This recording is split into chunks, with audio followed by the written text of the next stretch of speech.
महाशिवरात्रिના પર્વ પર કોંગી નેતા પ્રતાપભાઈ દુધાત મહાદેવના મંદિરે પહોંચ્યા। સાવરકુંડલાના રીધિ સિદ્ધિ મહાદેવ મંદિરે પ્રતાપભાઈ દુધાતે કર્યો જળાભિષેક। કોંગી નેતાએ મહાદેવના ચરણોમાં શીશ ઝુકાવી કરી પ્રાર્થના।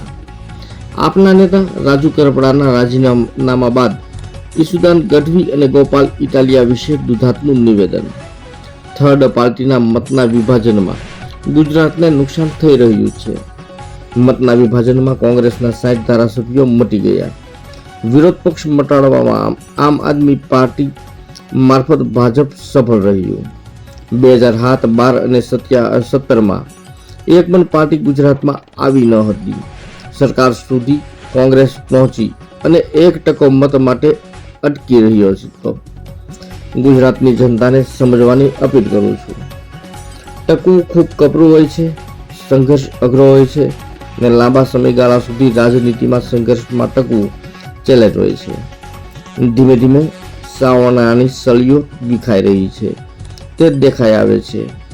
પરિપક્વતાનો અભાવ, એક પછી એક વિકેટ ખડવાની છે ને ઈશુદાનભાઈ ખૂબ પીડિત છે।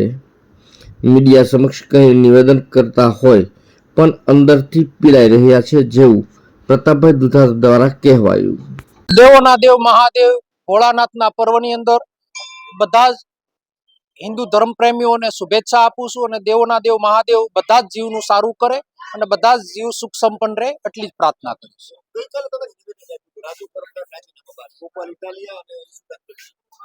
મેં વાત કરી એ પ્રમાણે થર્ડ પાર્ટીનો ગુજરાતમાં કોઈ ક્લાસ નથી અને થર્ડ પાર્ટીના મતના વિભાજનમાં ગુજરાતને નુકસાન થઈ રહ્યું છે, પીડિત લોકોને નુકસાન થઈ રહ્યું છે। ત્યારે મુખ્ય પાર્ટી એટલે કોંગ્રેસ પાર્ટી મતના વિભાજનની અંદર 60 જેટલા ધારાસભ્યો કોંગ્રેસના મટી ગયા। વિરોધ પક્ષ પણ મટાડવામાં આમ આદમી પાર્ટી મારફત ભાજપ સફળ રહ્યું છે। 2007 જોઈ લો, 2012 જોઈ લો અને 17માં એક પણ પાર્ટી ગુજરાતમાં આવી નહોતી તો સરકાર સુધી કોંગ્રેસ પહોંચી નારાજગીનો મત 1% માટે અટકી રહ્યો હતો। ત્યારે ગુજરાતની જનતાને આજે અપીલ કરું છું કે થોડુંક સમજવાની અને વિચારવાની જરૂરિયાત છે।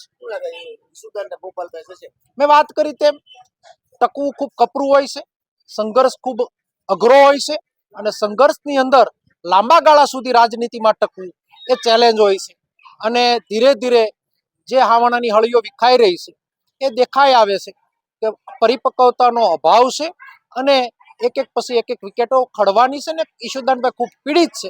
એ મીડિયા સમક્ષ કંઈ પણ નિવેદનબાજી કરતા પણ અંદરથી પીડાઈ રહ્યા છે।